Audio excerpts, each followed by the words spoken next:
And what's up, everybody? Welcome back to the channel. It is your boy Cheap Ludes, and we're back with some MyTeam tips. So the reason I'm doing this video first and foremost is there's just a lot of things that on the surface seem somewhat like common sense, but a lot of people don't think to even do it or think about it, period. And other than that, I'll just be doing general tips that I think are helpful, that I think a lot of people should either do or at least know about or hear, just to kind of get to that area. So before we get started, please like, comment, subscribe. I just hit 100 subscribers, going for 200 now. I know it's a week goal, but you gotta start somewhere. So other than that, so we'll start off with the grind to get Steph Curry. Obviously everyone's gonna want to get Steph Curry this year, and for the most part, to be honest with you, just by playing the game in general, you'll end up getting there by the end of the season. Some people will get there before you for sure, but by the end of the actual 6-week season, you should be, if not at Steph Curry, at least at, I don't know, 36, 35. Very, very close is kind of what I'm saying. As far as these go, obviously always do the daily ones. The daily ones are always super easy. Win a challenge game, rebounds, and apply a shoe. The moments ones are a little harder, and to be completely honest, one mistake I see a lot of people do is they get hung up on actually trying to complete these for like 150 XP. When it's not really necessary. Like 200 XP to get 5 steals and 9 assists with Rondo in a single game.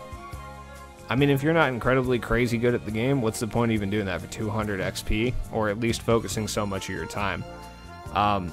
Make 3 3-pointers in a single triple threat online game with Tyler Hero. Triple Threat Online is an absolute mess right now. Like, legitimately, it's just paint sitting. People just sit there and paint sit, and then let the computer play defense on your perimeter players, and it is almost impossible to make threes consistently on TTO from what I've seen. Score 18 points with Chris Middleton. I mean, that's doable, but you're probably going to end up copping an L for that game if you're playing anyone even remotely competent, if you're focusing exclusively on scoring with Chris Middleton. So my point is, these moments, guys, if you can get them done, awesome. But my main point is, like, don't sit there and spend 4 or 5 hours trying to get this one thing done when you can go through and clear a bunch more of the actual challenges out. Same with, like, these. These are way more worth it, though. I will say that, like, 15 layups across multiple triple threat games with Gary Payton. Granted, I haven't done it yet. Not very hard. The first game I played with him, I got 5 layups. It just takes time. Just keep running TTO games if you have Gary Payton. If you don't, it's probably not worth that amount of MT to go lock in for Gary Payton to get this 1000 XP. You'll end up getting there eventually anyway. Same with Ben Wallace. He's pretty expensive, and getting 2 blocks and 10 rebounds in an unlimited game, actually a lot harder than it sounds, especially because this year you're going to run into just massive lineups and like a bunch of free agent cards, so it's actually kind of difficult to do that with a 6'9" center in Ben Wallace. So I don't know, like I said, just don't spend too much time doing it. This Doug Christie is decent. It's not too terrible. You could probably get that one done pretty quick. I haven't. 15 steals with Tony Allen. Just plug Tony Allen into your lineups, especially if you're running like offline games, and eventually he'll just accrue 15 steals because he has like a 97 or a 98 off-ball steal tendency. So the more games you play with him, you'll probably end up getting this one pretty quick. These guys are pretty easy for the most part. You just have to win a triple threat online game with tip-off Peja, stuff like that. But what I would recommend doing is, once you, so like, let's say with Stojakovic, once I complete this 3rd one, I'll probably just immediately sell him because his price is going to be the highest it's ever going to be right now. And I haven't really done too much of the market tip videos that I typically do, and the reason for that mainly is just because there isn't much of a market per se, period, right now. Just because there's only been 2 promo packs that have come out, so it's like the market's up as much as it's normally going to be, so there's no helpful tips. My only helpful tip from the market is just to sell guys after you do these challenges. They'll be up at a higher markup, and just not to overreach for a lot of the cards that, to be honest, in 3 weeks are going to be like 800 MT. Like all of these season tip-off guys legitimately will be anywhere from like 800 to 1500 MT in like 2 weeks after a few more promo packs come out. And these challenges aren't time expired. Like, I mean, they are in 36 days, but at any time you could do these. So don't rush and go spend 6-7K on Peja Stojakovic when, to be honest, in a week and a half you'll probably be able to get him for 1,500. There's really no point. Some tips for these guys just to how to get these done a little faster. 6 assists with Mike Bibby, just play on lower overall difficulties and just shoot a bunch of threes. You'll be fine. When it comes to Rashard Lewis, score 100 total points with him. If you want to get it done as quick as possible, just go start playing domination games on the lowest possible difficulty and you'll be fine. If you do play it on Hall of Fame difficulty, you will have kind of a hard time though, just because they didn't do any buffs to Hall of Fame difficulty, so it's going to be really difficult to shoot. And he doesn't really have any slashing and scoring badges like that, so that's going to be your best bet there. Triple threat offline game with tip-off Rashard Lewis, 15 points, 5 rebounds. Just make sure he's the tallest player on your actual 3-man team, and he should be able to grab 5 rebounds, especially if you or the AI is missing decently. Shouldn't be too difficult. Score 15 points should be manageable, but it will be kind of hard as well. When it comes to these guys, score 9 points, 3 rebounds in a single domination game. Like I said, just play on a lower difficulty, play him at power forward, you should be just fine. You could probably do these two in the same game, more than likely, especially if you're on a lower difficulty, so they should be pretty quick to clear out. And if you haven't done this one yet, I like how it's glitched at 32. That's pretty cool. You'll probably end up doing this while you're trying to get these two, so no biggie. When it comes to Tony Parker, if you're at that point yet, make 3 field goals attempting 8 or more. Pretty simple stuff. 4 assists and 1 steal in a game of triple threat online. That one's going to be a little bit tougher. That's another one I would say don't focus all your time and effort onto this one. If it happens while you're trying to do it, cool, but I wouldn't spend more than 45 minutes to an hour at a time trying to do this. Do it a couple times, like run a couple triple threat games with Tony Parker in a day, see if it happens. If it doesn't happen, abandon it. Like, there's no point in getting hung up on it. Score 6 layups in a single game. You can do that pretty easy. Just drive the paint. Tony Parker's got a pretty good layup. So when it comes to all that, I do want to touch on this, the one will rise feats. And the reason for that is I've been seeing a lot of YouTubers, right? And they'll be like, oh yeah, just go buy a diamond player, get 750 XP. Dude, diamond players are like 100k right now, like between 70 and 100k. Absolutely do not do this for 750 XP. In 2 to 3 weeks time, that diamond Larry Bird, that Olajuwon, that Ben Wallace, they'll legitimately all be like somewhere in between 10 and 30k, as opposed to like damn near 100 what they are right now. So just wait a couple weeks, dude. It's no rush, really. These are going to involve grinding domination. If you're already doing that, awesome, cool, go do it. Same with this one. You do get 3,000 XP for finishing domination. That's actually pretty clutch. Domination is an absolute pain in the ass right now, though, so it's like, it's not incredibly easy and not something I really truly recommend doing. Drop 260 balls. If you're a TTO guy, this should be pretty easy. Just keep playing TTO. Eventually you'll do it, and it'll go pretty much hand in hand with triple threat wins. Vault Hunter, you have to get 300 triple threat wins. This is the one I see people point out to a lot. And to be honest with you, getting 300 wins in triple threat is not very easy, just based on time alone. I mean, I see YouTubers who will be like, yeah, I'll be able to get this done in a couple days. Fucking awesome, dude. Like, most people won't. So that's just like the most unhelpful tip ever, dude. Like, yeah, of course you'll be able to get it done in a couple days. Your whole job is to record YouTube videos and play 2K. Yeah, some people have school and work, dude. Like, they're not going to be able to get that done. It might take them a month to get that done. And it is a month grinding and grinding and grinding triple threat online. And that's if you're perfect and you don't lose a single game, which this year, not as easy as it has been in the past. It's not as easy as people say.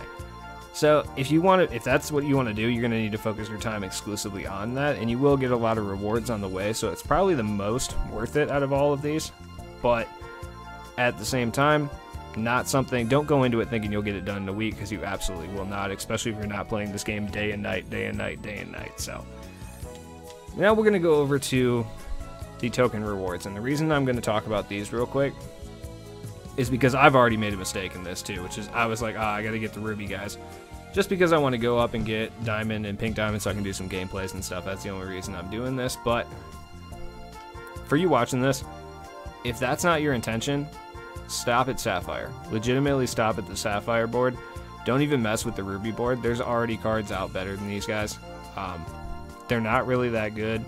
A lot of the amethysts that have come out already are already better than these dudes. Like, their badge counts are low. Their cards themselves aren't that good. You'd be better off just getting guys off of the actual auction house than spending all these tokens.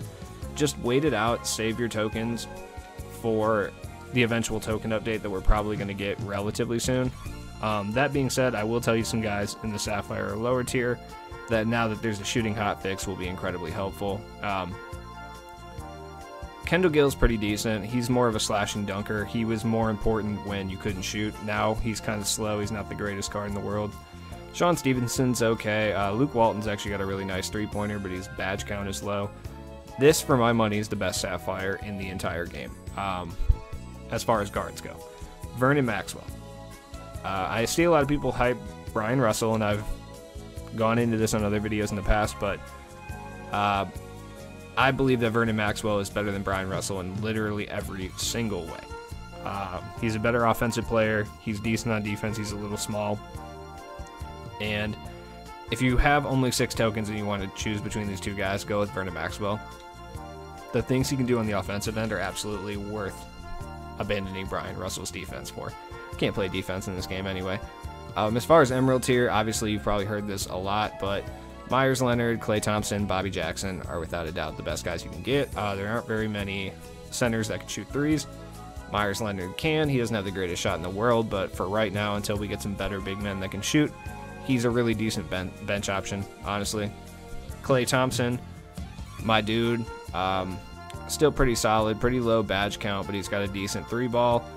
He can plug and play when you need 3-pointers occasionally. He's good. Bobby Jackson is one of the best point guards in this game under a Sapphire tier, without a doubt. He can hold down a bench point guard spot if you don't want to drop a bunch of MT as of right now, which you shouldn't, because we're going to get better and better cards literally every single week, so dropping a bunch of MT right now is pointless. Now, that being said, this is another thing I wanted to bring up, the spotlight rewards. As they come out, definitely go do them. I mean, Walt Frazier fucking sucks, dude. He's so bad. But at the same time, we're getting a mystery player who, from what I've seen in leaks, I mean, it's not going to be this weird-looking bald white guy. It's going to be probably Julius Erving, I think, from what I've seen. He might be good, he might not. It just kind of depends. But these are free players. They'll be good in the meantime, so you might as well do them. The challenges aren't crazy hard. What else was I looking at here? Let's see. Premium rewards. Okay. Because there is a set for limited domination, so it's not that one. Where is it? Ascension, Spotlight, Season. Yeah, I actually don't know where. I'm trying to find Gary Payton, but I don't know where he is.